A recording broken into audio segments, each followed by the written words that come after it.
네, 저는 안양에서 10년간 3번의 경선을 치르면서 그걸 통과해서 파란의 사나이라는 얘기를 들으면서 경선을 통과했습니다. 그래서 정말 깻잎 정치라는 유행어를 만들어냈을 정도였습니다. 그런데 그 10년이 즐겁지만 않았습니다. 매우 탄압을 받는 시기였습니다. 누구에게 탄압받았냐면 우리 당의 위원장으로부터 탄압받았던 경쟁자였던 것입니다. 단 한 번의 대의원도 못 해본 상태였습니다. 그래서 저는 제가 지역위원장이 되면 우리 당을 정말 내 범위 내에서는 민주적으로 이끌어봐야 되겠다 이런 생각을 많이 했습니다. 그래서 실천했습니다. 3가지를 해봤는데요. 하나는 풀뿌리 전당대회를 2차례 실시했습니다. 600명 정도가 체육관에서 모여서 해봤는데 너무나 재밌었습니다. 두 번째는 우리 대의원 제도 문제 있다 하는데 대의원 제도 그 자체가 무슨 문제겠습니까? 그것을 어떻게 운용하느냐가 문제인데 대의원 제도를 우리가 대의원 제도의 수기성은 좋지만 그 대의원이 우리가 뽑은 사람들이 맞아? 라는 민주적인 절차에 있어서 문제가 있었습니다. 그것과 관련해서 저는 8일간 공모를 하고 플랜카드를 다 붙이고 그리고 문자를 다 보내고 심지어는 대의원 되고 싶은 분들 위해서 모두 다에게 제가 홍보를 다 해드리는 이런 방법을 썼습니다. 3번째, 공천도 마찬가지입니다.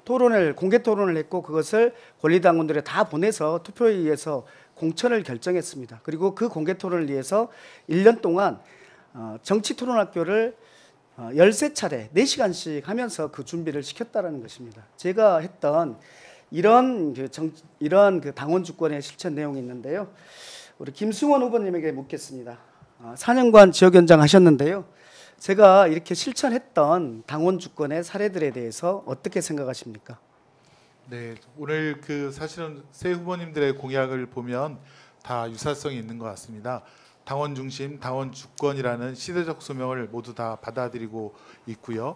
그리고 제가 장경태 의원과 함께 정치개혁 특위에서 논의했던 그런 많은 것들을 또 두 분 후보님들께서도 다 실천하고 계신 것 같습니다. 저는 민명덕 의원님께서 굉장히 실용적이면서도 그런 면을 잘 실천하고 있다 이렇게 판단이 되고 주신 말씀은 저는 다 동의하고 그게 가는 길이다 그렇게 생각을 합니다. 네, 저는 우리 기존의 선배들이 밖으로는 민주를 외치면서 내부적인 절차에 있어서는 크게 민주적이지 않았던 그런 부끄러운 역사들이 있습니다. 그래서 저는 묻고 싶습니다. 우리 김승훈 의원님 권한 범위 내에 있는 지역위원회에서는 당원 주권과 관련된 어떤 구체적인 사례를 하셨는지에 대해서 묻고 싶습니다. 네, 저도 21대 때 경선을 통해서 기존 현 위원장님을 꺾고 국회의원 후보가 된 사람입니다. 그래서 지금 원외 활동을 한다는 것이 얼마나 힘든다는 것을 잘 알고 있습니다. 다만 우리 이해찬 대표님께서 마련해 주신 그런 시스템 공천으로 경선에 이겨서 이렇게 국민과 또 도민을 위해서 일할 기회를 얻게 됐는데요. 그런 시스템 공천에 대해서는 저도 우리 당원과 또 지역위원회에서 넉넉히 보장하고 있고요.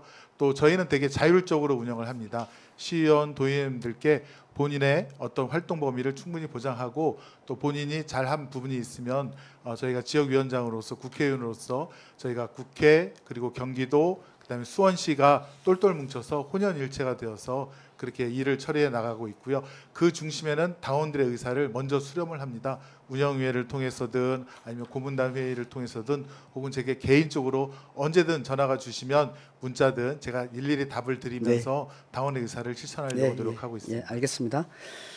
그 다음은 강덕구 의원님에게 질문하겠습니다. 얼마 전에 이은영 TV 인터뷰를 보니까 전반기 후반기 지방의회가 바뀔 때 의장단도 바뀌는데 의장 상임위원장을 하기 위해 탈당을 하는 경우가 눈에 자주 들어옵니다. 이런 부분은 로열티, 당에 대한 신념이 부족해서이고 그래서 당의 정체성에 대한 교육이 필요하다고 생각합니다. 라고 답변하셨는데 맞습니까? 예, 그렇게 답변했던 걸로 기억합니다. 예. 그러면 그게 지역위원장과의 관계에서 공천에 대한 희망이 없을 때 그럴 때 배반을 하고 이렇게 될 가능성이 저는 있다고 보는데 이것이 그래서 저는 이제 이 부분을 해결하기 위해서 공개 토론을 하고 그리고 권리당원들 전부에게 보내가지고 그걸 동영상으로 보내서 그것을 집단지성에 의해서 파악하도록 하는 방법을 통해서 하면은 그 기존의 시의원들이 지역위원장 간의 관계에 있어서 약간 소원한 문제가 있고 이렇다 하더라도 지역위원장의 그 입김은 훨씬 줄어들고 권리당원의 입김이 커지면서 본인이 평가를 받을 수 있는 기회가 있다, 선택을 받을 수 있는 기회가 있다, 이렇게 생각을 하게 된다면 당을 위해서 더 열심히 하고 이렇게 될 수 있을 거라고 보는데, 그래서 이거는 개인에 대한 로열티의 문제가 아니라 오히려 이런 문제가 발생하지 않게 하기 위한 시스템을 만들면 되지 않겠나라는 생각으로 저는 지금까지 그 공개 토론을 통한 방식을 통해서 시스템을 만들면 이런 배반의 문제들은 줄어든다. 그 사람들이 이미 탈당을 했는데 그 사람들에 대해서 교육을 하거나 뭐 징계를 하거나 이것으로 어떻게 해결하겠습니까?